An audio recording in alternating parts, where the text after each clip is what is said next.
Englishman and a Frenchman were drilling a tunnel under the channel. Who made sure they met in the middle?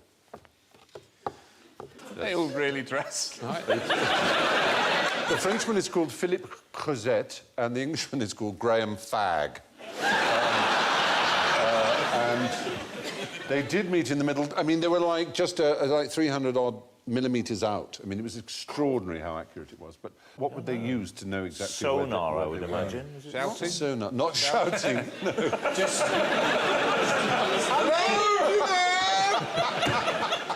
We are here! Oh, we've gone past you! We've gone past you! That's the worry. Coming back! So then they would just say, no, no, no, it's two tunnels. One Yeah. one's the next tunnel. We'll keep going, we'll keep going. Have you read Birdsong by Sebastian Indeed, Faulks? yes. It's all about tunnelling. The saps, yeah. It's a brilliant book. It is but they would amazing. tunnel underneath the enemy trenches, Yep. plant explosives, and then... But, of course, the other side were doing the same thing, so they would be... It's a brilliant novel. They're in the tunnel and everyone has to be completely quiet and they can hear the Germans tunnelling. Yeah. And they think, are they going to let their bomb off? Are we going to let our bomb off? I can't... See how quiet it's gone? That's how good the book is. Yeah. I'm not going to tell you what happens. Yeah. But it's really good. It is. Be a Scot, be an engineer. It wasn't a Scot, I'm come afraid on, to say. it You'd must have think been. it would be. Well, is that Superman up the top there? It is Superman. Well spotted. What is going on? Yeah. They were told to wear high-visibility clothing, and he did. Yeah. No, he came straight from a party the night before. I think he did. Obviously, it was some celebration there. That machine that they used, they had it at the side of the motorway for ages after they'd finished the tunnel. It had a large sign on the side of it, just said, "One careful owner." The French rather sweetly gave them names. Brigitte, Europa, Catherine, Virginie, Pascaline and Séverine, and they, after the tunnel, they dismantled them and rebuilt them and, you know, kept them. And the British didn't give them names, rather dully, and they made the machines burrow themselves into the ground where they just left them. Oh, it says it all, doesn't it? Oh. I'm ashamed. I'm faintly ashamed. So who did get them to meet in the middle? A German invented a machine to do it. And the machine is called a gyro theodolite, because the problem is you can't know where you are underground because you can't use a compass because of the magnetic ore in... Or GPS.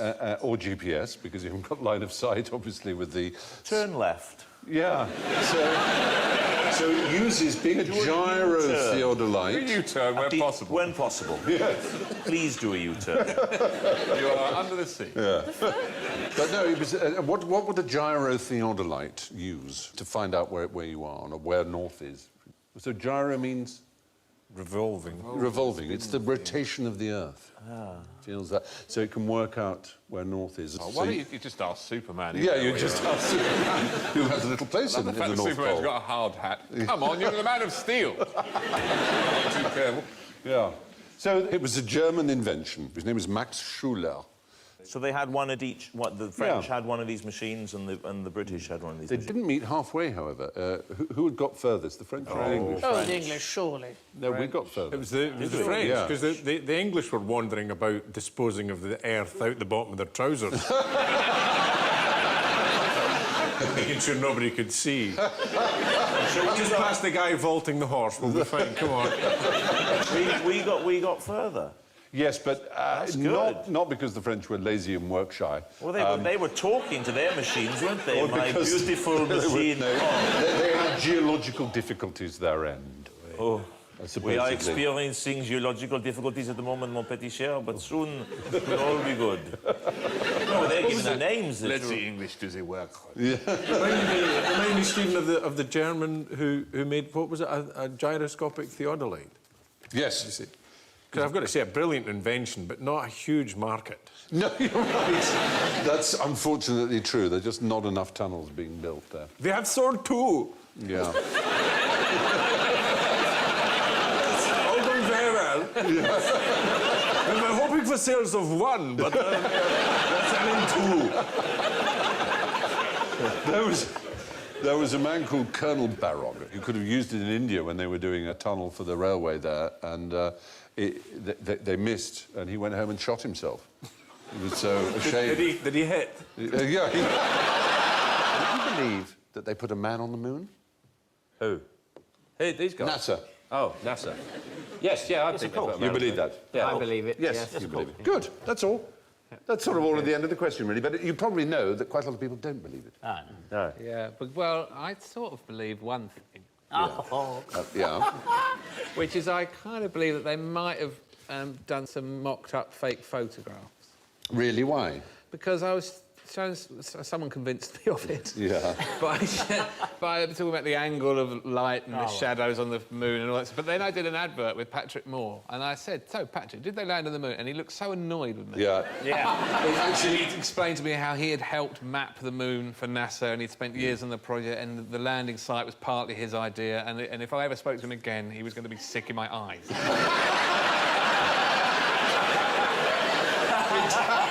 They are rather tight. If you'd spoken to Buzz Aldrin, he might have punched you. I was going to say... Buzz Aldrin punched someone because he just got so tired of these conspiracy arses. I think it was a television documentary about... Well, there have been several, of course. You know, look at this photo. This couldn't possibly have been taken on the moon. This is obviously taken in a studio. You're getting me started now because one gets very sort of strange about this. But there are a lot of conspiracies. 6% of Americans believe that man didn't land on the moon, but 25% of Britons believe that they didn't. So that's a quarter of our nation are not convinced, apparently. That's so depressing. Isn't it? It is. The flag, it's one of the thing I read... The flag is another thing, the yes. flag, and you Yeah, think, but there it is. Well, obviously, they've starched the flag because they wanted to get a good photograph of it. They've stiffened the flag. No, they haven't stiffened it. That's the point. The fact it's rumpled. There's no breath of wind out there, obviously, because you're in space, which is, as it were, a vacuum. But what there is movement. If you impart movement to something, it doesn't stop moving for a long time because there's there's no resistance against it. So they unpacked it, unfurled it, put it down, and it moved back and forth. People said, breeze. Ha ha. As if, A, they would be stupid enough to fake it and allow the tape that had the breeze in it to go out. But also, if you went to the moon, the least you'd expect is a flag moved a bit strangely. You know what I mean? You expect him to make the soup dragon, and you think, OK, he's not there. The flag moves a bit strangely, I can go with that. Yeah. Why isn't one of them holding up a camera? Because you can see him reflected, the one taking the picture's reflected in the visor of the one, and he's not holding up a camera like that, you see. But that's because they didn't, in the visors, put a camera up in front of their visor. They were mounted. You couldn't really actually imagine them getting a camera out, you know, click, like that. wind it up. I'd like to go to the moon. You would like? Oh, Yeah, I'd like to do that. Yeah. I mean, two of the other things, just in case people are saying, but you haven't mentioned the clincher. One was the idea that below the lunar module that landed, there was no crater or sense of disturbed dust. The fact is, the engine's cut off and it hovered down and it very, very quickly landed. And unlike in science fiction films, it doesn't send out spears of flame as it descends. That just didn't happen. So, because it was designed by, you know, human brains and geniuses, and not a lot of people sitting tapping away at the internet who've got to go up to work in the morning. Yeah, Who do you trust here? We are in trouble as a species if people refuse to believe in things that they couldn't actually do themselves. so true. Yeah, So true. And the other one was the footprints. They said, look, there's too much moisture because look how clear they are. Only a sort of caked mud could do that, but actually you could do that with flour. The fact is, it's just very fine ground, and there's, of course, it's a vacuum again. It coheres. And the other thing with the mirrors that Apollo 12 astronauts put on the moon, which are now used for bouncing lasers off, for detecting, for example, how far the moon is getting away from us. And you can make incredibly accurate measurements because of mirrors on the surface of the moon. And perhaps to me the clinching one is that America's enemy at the time in the space race was the Soviet Union. And not once did they make a suggestion that they thought America hadn't done it. They never said, no, we know this was hoax. Yeah. The fact is, for every ill-conceived argument that the moon landings were a hoax, there's a perfectly logical explanation to put our minds at rest. Thank you for watching. Do remember to subscribe to the QI channel and click here to watch more videos.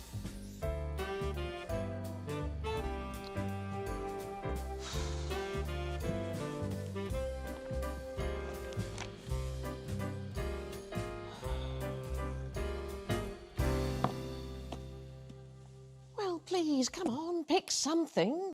What conclusion did the great biologist Stephen Jay Gould draw from a lifetime study of fish? Oh. Yeah. They haven't got any legs. Is that his lifetime study? Well, no, it wasn't his lifetime study of a fish. Yeah. After a while, they smell. He's a bit thick and he just stared at me and they haven't got any legs. Starfish don't have brains. It's the kind of Louis Walsh of the aquatic world. They really don't have brains, they're starfish. And they're not really fish, are they, starfish, to be honest? Well, the word fish is in there, which kind of qualifies them, I think. Well, is a starfish a fish? Is a jellyfish a fish? Well, yeah, cuttlefish a fish? Yes, I believe. But the starfish... crayfish is a lobster.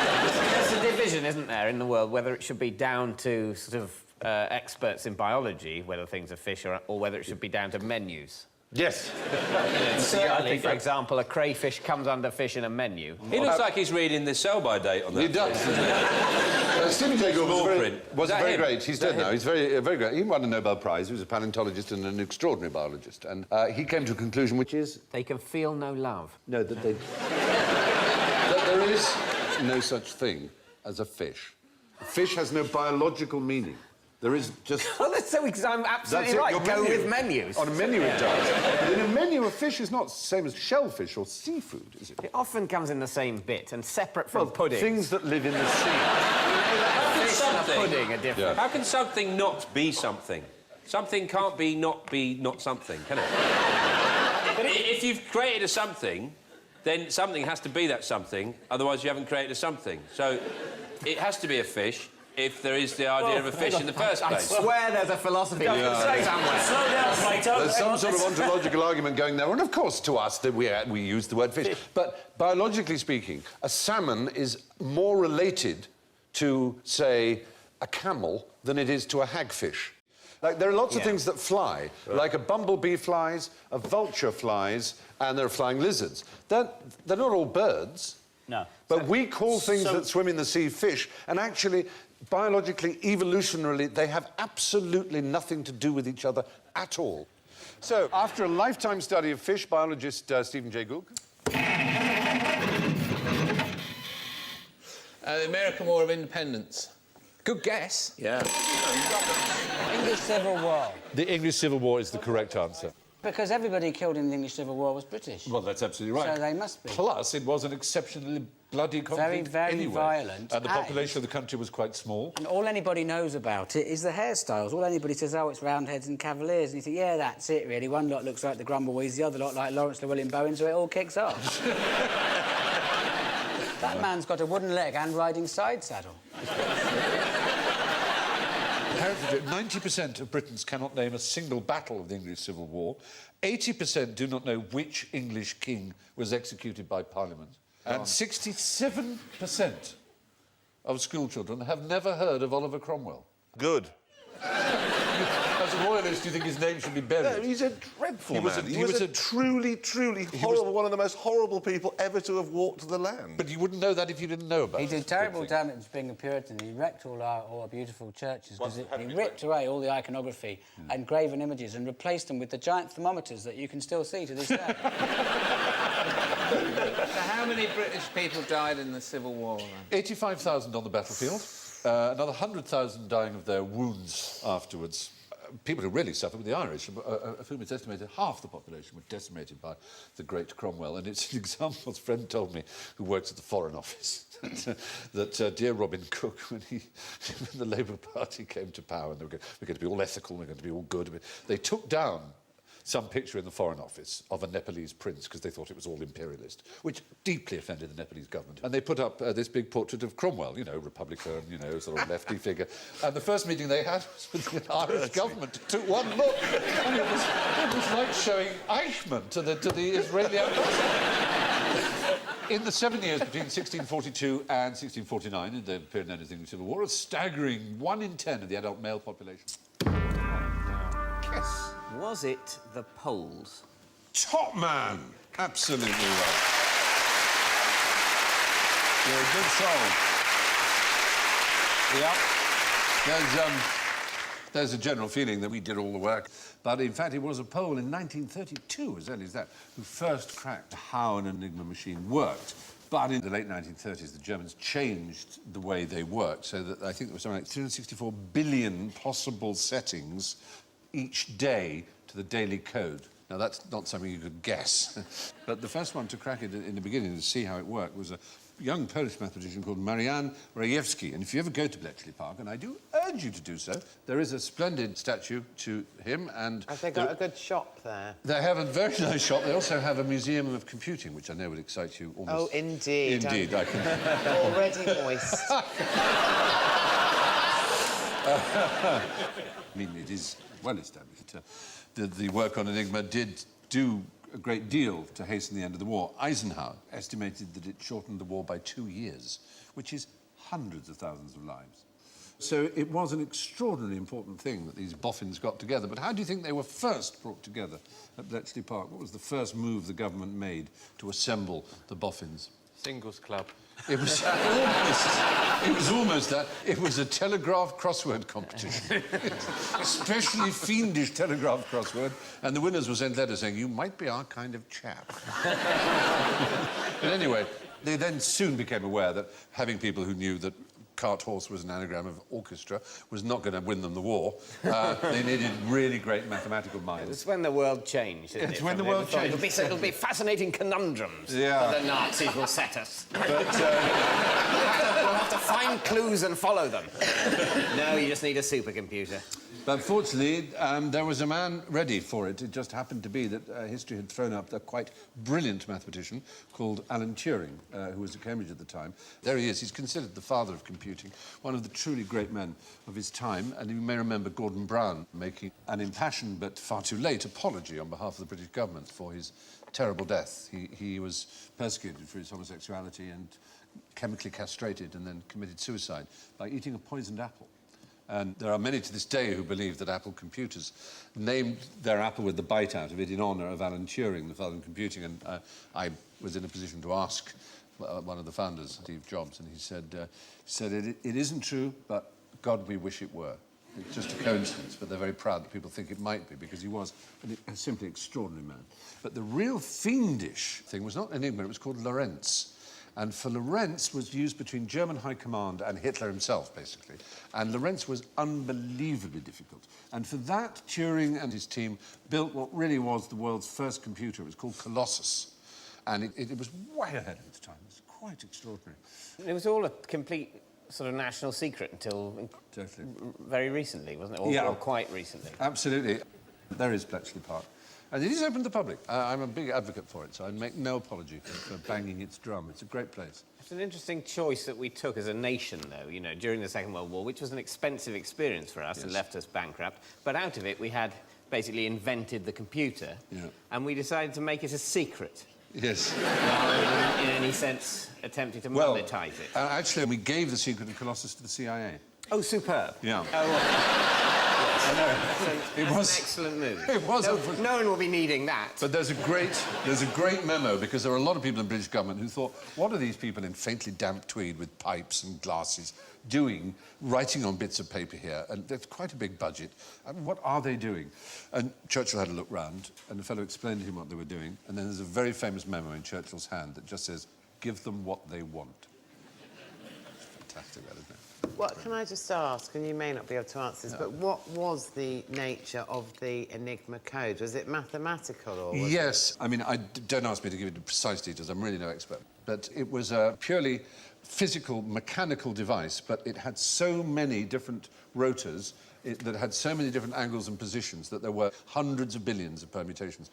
Our job was to intercept or work out what the code word of the day was, and then we could translate the messages. It was all very odd. But they were very lazy. It relied on Germans making mistakes by using the names of their dogs and things. So a lot of intelligence was gathered about the people in naval intelligence in particular, about what their dogs, their girlfriends, their addresses and things like that, because it's a bit like passwords, you know. I'm beginning to think that people will be able to hack into my John Lewis account now.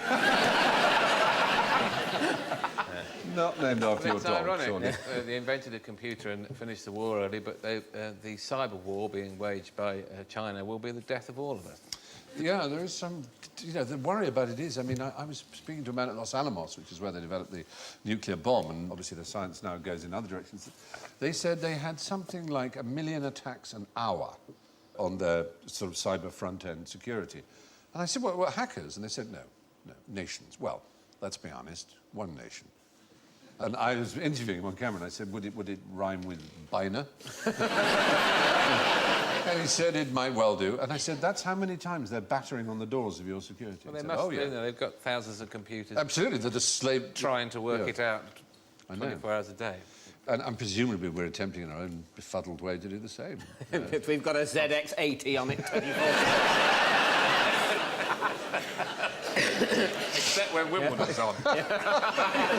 Yeah, we've got a crow that can get a tiny bucket out of a Perspex tube. Suddenly taken ill, how would you land this plane? Can't they just land themselves on an instruments landing? Can't you? I'd stop reading the Kindle on the steering wheel. And That would be a wise start, yes. Don't you radio... There's the co-pilot slumped, normally. Yes. In these situations. Yeah, someone talks you in. And somebody talks you in? That's what happens in the movies, definitely, isn't it? Like Robert Duvall probably would be good. That's who I'd ring. Well, Lloyd Bridges in the case of Airplane, the movie. Perfect choice. Yeah. Yes. presumably there are legal problems with someone talking you down, though, because you could then subsequently sue if it was interpreted by your relatives that you were given bad advice. So probably these days the air traffic controller would refuse to give advice and say, "I'm sorry, we're not covered for my saying." That's right. You'd have to sign a waiver and sort of text it to them, and then they would insurance would cover you to be talked down. It is a minefield. Extraordinarily and happily, it has never occurred in commercial airline travel history that someone has been, as it were, oh gosh, can anyone fly this plane because the pilot and co-pilot are ill or dead. It's never actually happened, but it would be fraught with difficulty. They have tried various simulations. For example, those with American civil private pilot licenses in America who can fly light planes were invited onto simulators of big jets. Yeah. And one of them couldn't even operate the seat that moved him towards the control. Another one turned the radio off. Another one turned off the autopilot and instantly crashed the plane. So the fact is, it's incredibly difficult. Stephen, am I allowed to say that in your uniform how incredibly unlike a pilot you look? So what do I look like instead? Be brutal, be frank. No, I think you'd be the chap who calls himself the bursar. He comes round, he's got a big leather wallet and takes money for duty-free. Yeah, calls himself the bursar. Yeah. Yes. He calls himself the bursar? Yes, I think he does, yeah. Or the purser. The purser. The bursar is like the one that does the money for a... Public school. Yeah. Yes, yeah. Well, what kind of planes are you flying on? Yeah. Yes, the bursar will be collecting money for the end of term jamboree. Here on Charterhouse Air. Yeah. The bursar with the trolley, and then with the drinks, the groundsman. Anyway, the fact is it's fraught with difficulty. The first problem you would have is simply getting into the cockpit, because since 9/11, of course, cockpits are locked. And if the pilot and the co-pilot were truly too ill to be able to fly, they may well be too ill even to let you in to the cockpit. But, do they have a secret knock? When they go and give them their lunch, though, surely they have to get in. Yes. So they must have a coded knock or something, like, it's me, I've got your lunch. Something like that. And they go, oh, must be the lunch. It must be, it must be to do with the lunch. The lunch is. Now, why do I say lunch is? Because there's more than one. But why is there more?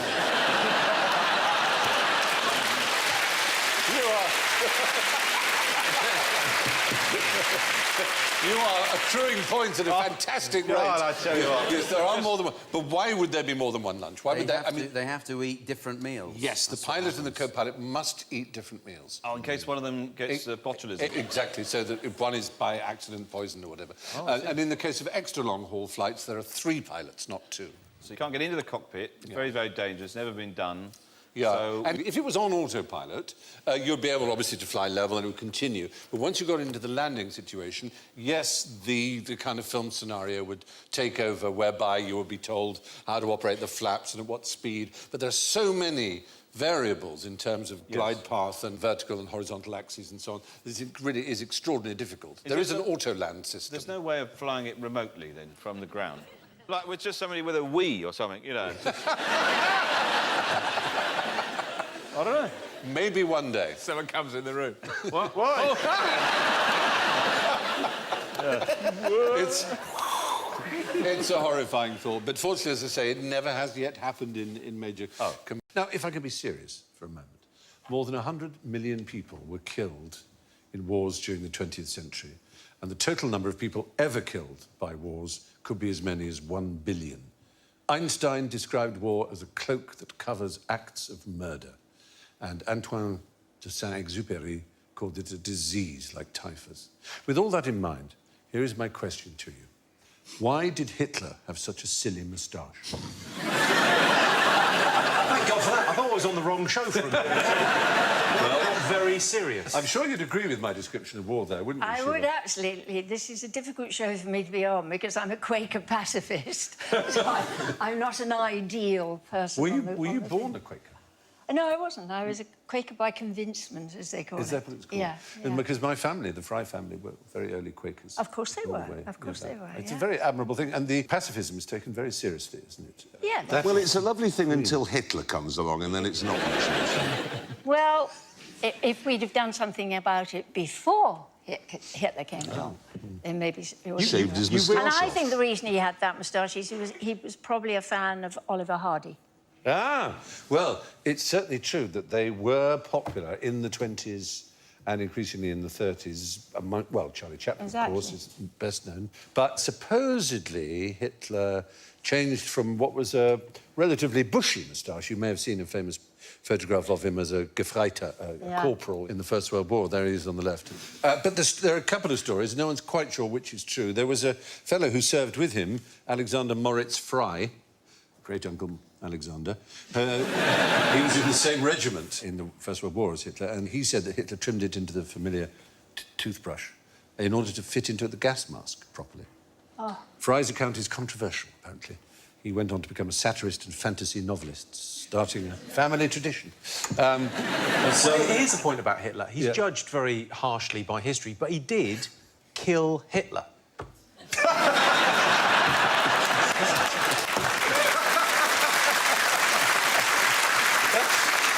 I can't take that away from you, Jimmy. Credit when credit is due. That's true. Some historians believe that Hitler only adopted the moustache in 1919, and his sister-in-law, who lived in Liverpool... Well, she had one as well. She may have done. Do you know what her name was? Muriel. Almost, as it were. Gauss Adolf. Bridget Hitler. Bridget Hitler. Yeah, that was her name. Bridget Hitler. Bridget Hitler? Yeah. Yes, she was married to Alois Jr., who was Hitler's half-brother. And they had a son, William Patrick Hitler. Billy Hitler. William Patrick Hitler went to America and won a Purple Heart in the Navy. Changed his name, I presume. Eventually to Stuart Houston, I think. And he claimed he wanted to forget anything to do with his uncle, but he named his first son Alexander Adolf Stuart Houston. Anyway, yes, Bridget, in her memoir, said that he came to visit Liverpool and that she told him that he should trim the ends of his moustache to make it less bushy. But, as she put it, as in most things, he went too far. Giant tortoise, a scientific name. A scientific name? Yeah, i.e. the Latin name. It turned out to be called Geochelonia, you know. Is it because they just thought that was pretty good, giant tortoise? We'll leave it with that. Yeah. So, yeah? No, I was going to say something about which now it's unusable. I'm going to have to say it now. Go on, how with it, man. They thought... It's better be They good. thought it was a normal tortoise, but closer, was what I was going to say.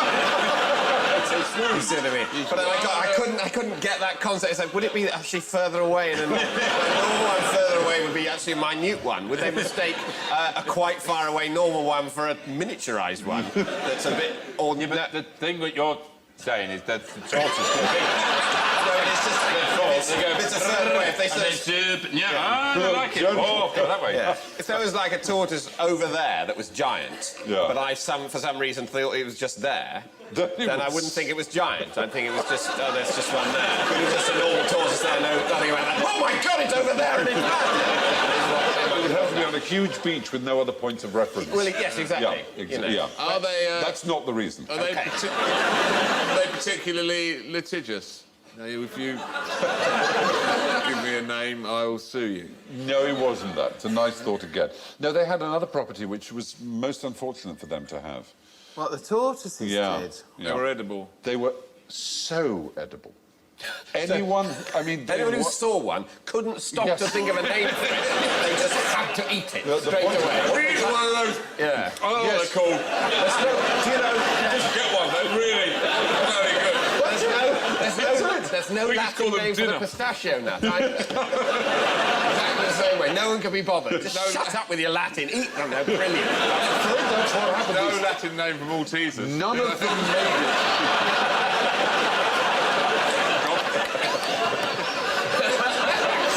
It's kind of true. None of them made it to London. None of them made it to Europe. Now this time, we're going to take it and we'll take London and study it. Leave it. No. However, take it back. People getting up in the ferry coming into Dover, there's a bloke going... leaving the door where the tortoise is there. All right, look.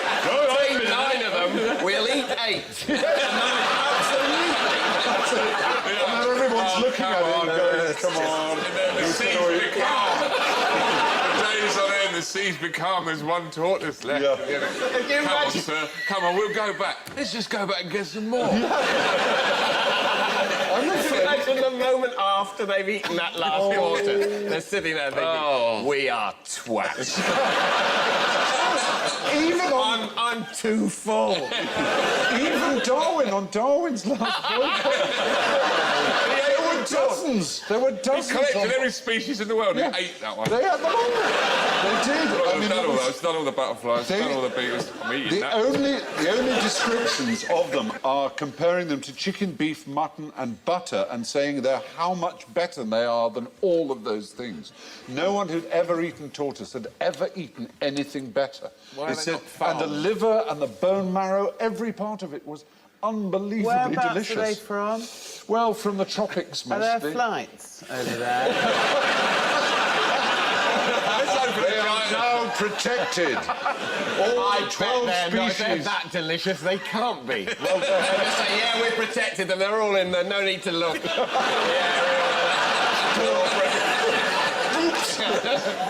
Yeah, they're fine. There's a border around them, like North Korea. Yeah. There's a big pile of shells, like those piles of tyres you see in a scrapyard.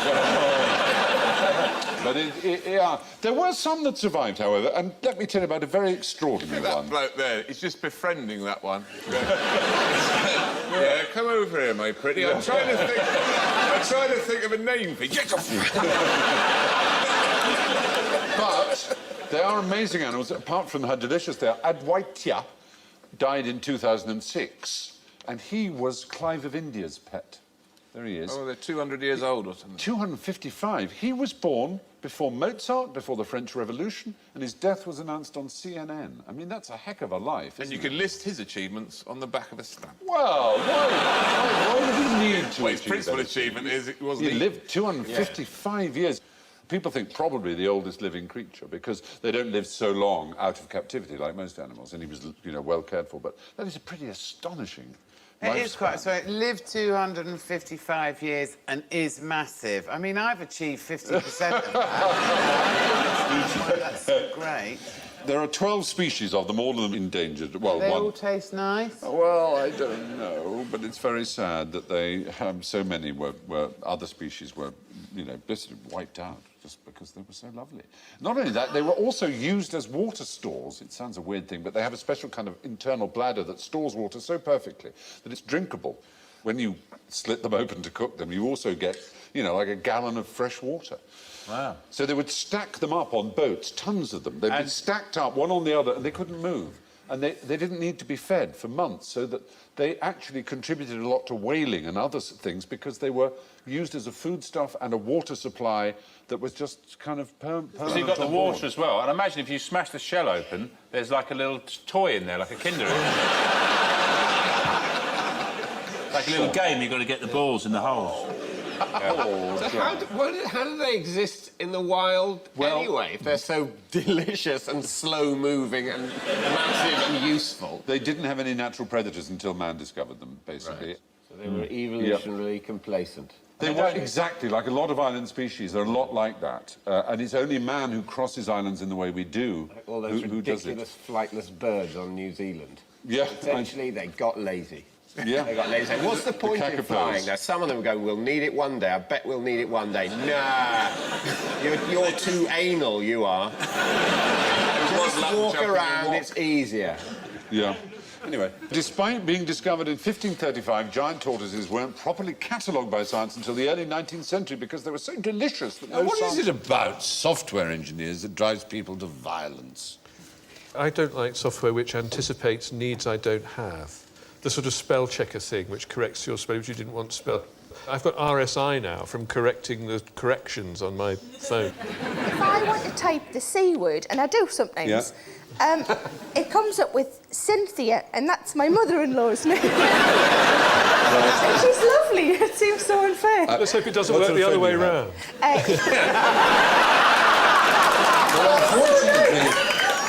Unfortunately, in the original Greek, it is Kunthia. Is it? There is no letter Y in Greek. It's an upsilon. That's alarming. It is Kunthia. Yeah. I'm going back to the very first software engineer that ever was. Babbage. Well, Babbage owed an enormous debt to this person. Ada Lovelace. Ada Lovelace also owed a debt to this person. I'll Ada get the Lovelace cloak. wanted to use the second... You've done very well. Ada Lovelace was the daughter of... Mr. Software.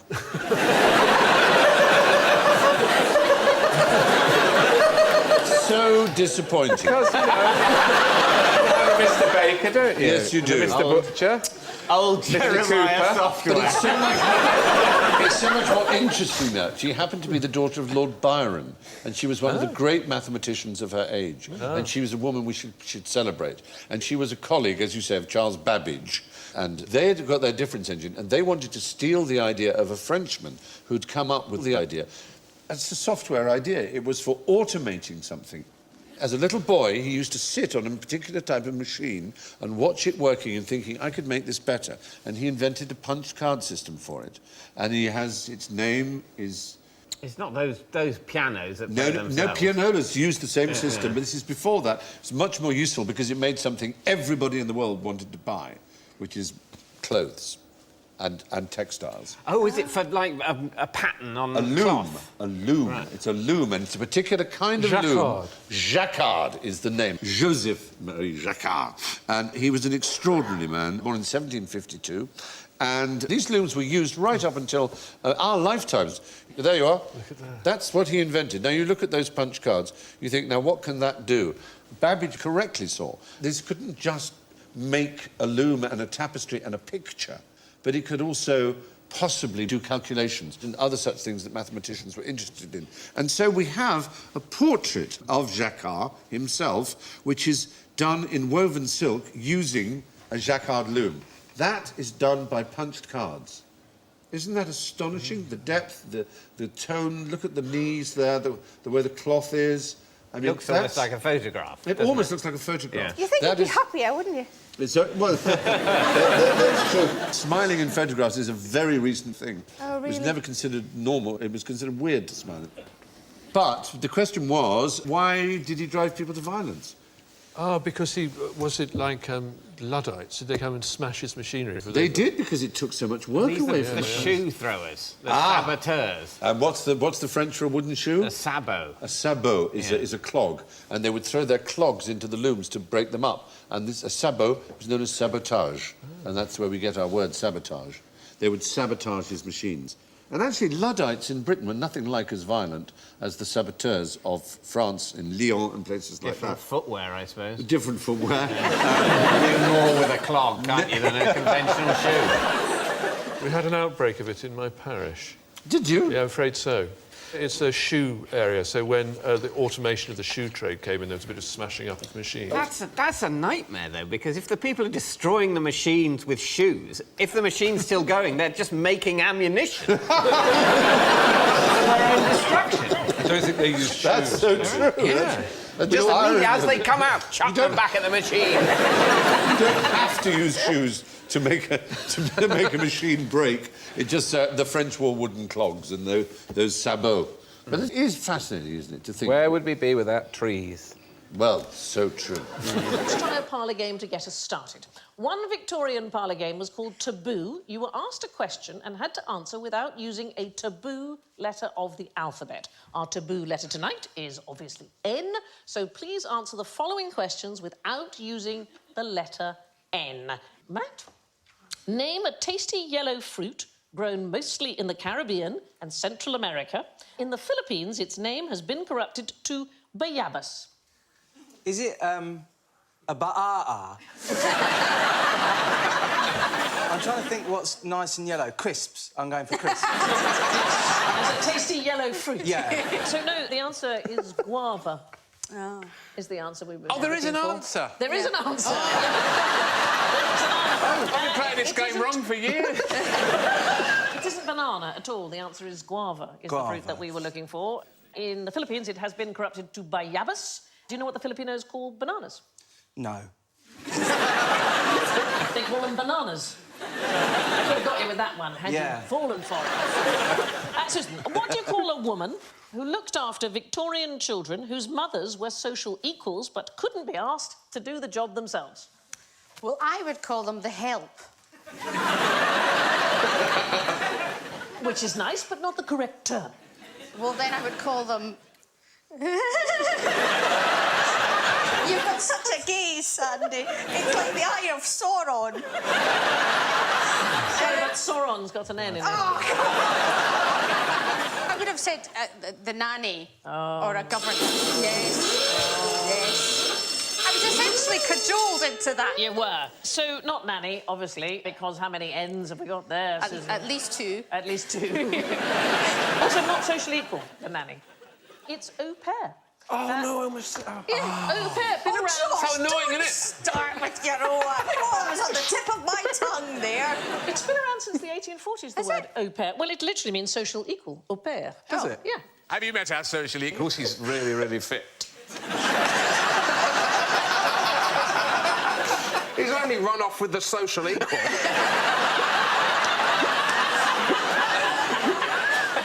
So, nobody's doing very well, but I'm relying on Josh to get this one right. Watch and learn. OK, here we go. What do you call a Roman Catholic religious woman who has taken simple vows of poverty, chastity and obedience? Is it the au pair? That was guava. Oh, it's difficult, isn't it, now? Yeah, yeah not so quick with the answers now. Tracy? Oh, go on, then. None. None. Yeah. So here's the thing. The answer is a sister. So a nun has taken solemn vows, but a sister has taken simple vows. It's a technical difference to do with the repudiation of property. So a nun's solemn vow repudiates property absolutely. A sister's simple vow allows her to reserve an interest. Hedging her bets, Josh. Hedging her bets, that one. Right, Alan. Yes. Name any of the digits in the common emergency telephone number. There's an emergency number which is... 999. 999. Do quick, guys. Do quick, guys. But the common emergency telephone number is 112. Is it? Yeah, so you can use it on a mobile phone, even if it's locked or you haven't got a SIM card. It has got ends in 112. Well, I asked you to name any of the digits in the common emergency number. So you could have said 2. Oh, my word. 2. Well, it's Christmas, so Alan wins that one. There we go. Thank you for watching. Do remember to subscribe to the QI channel and click here to watch more videos.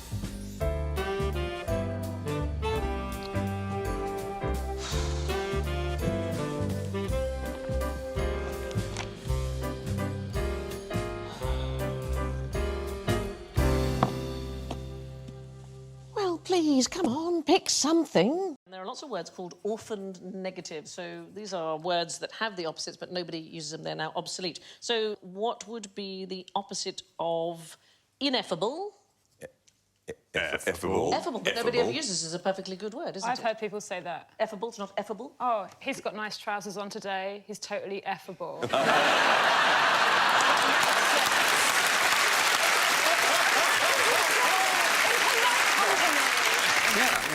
Johnny, and thank you. I really appreciate it. They're very roomy. No, there are lots of good ones. Incessant. So cessant. Nobody talks about cessant anymore. Well, this is the weird thing about this word, OK? What it tells you in the dictionary is that cessant hasn't been used since 1701. What happened that year? They thought, you know, I'm done with that word. For you, what about disdain? Oh, yes, Because the opposite you're- of being a good Dane, yes, Yeah. a disdain. Disdain. Disdain. Yeah.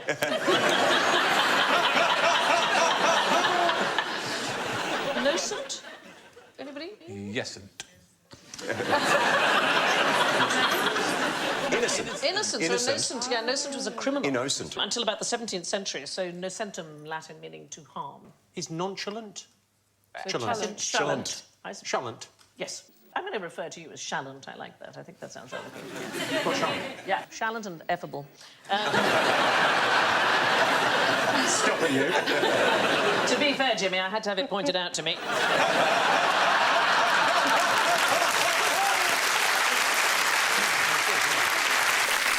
Inflammable? Oh, I hate... Inflammable and flammable. Same thing. It is exactly the same thing. It's not an orphan negative at all. In fact, the opposite of flammable is non-flammable.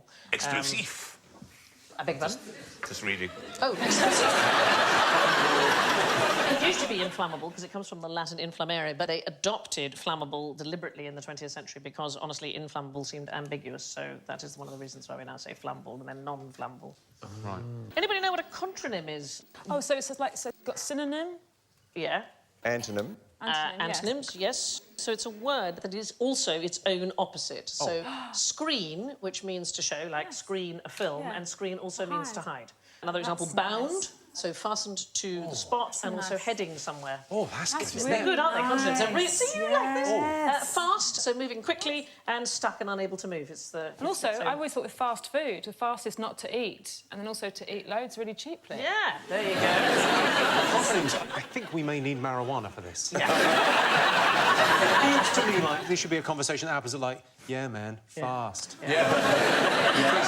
But no, man. Fast food. I love that your impression of someone on drugs means you've never taken them. Antigrams. Anybody know what an antigram is? It is the opposite of a gram. So these are words where if you do an anagram, the anagram itself has the opposite meaning to the original word. So impossible. Yeah. Dormitories, tidier rooms is one. There's one. Customers, I like this one. The anagram is store scum.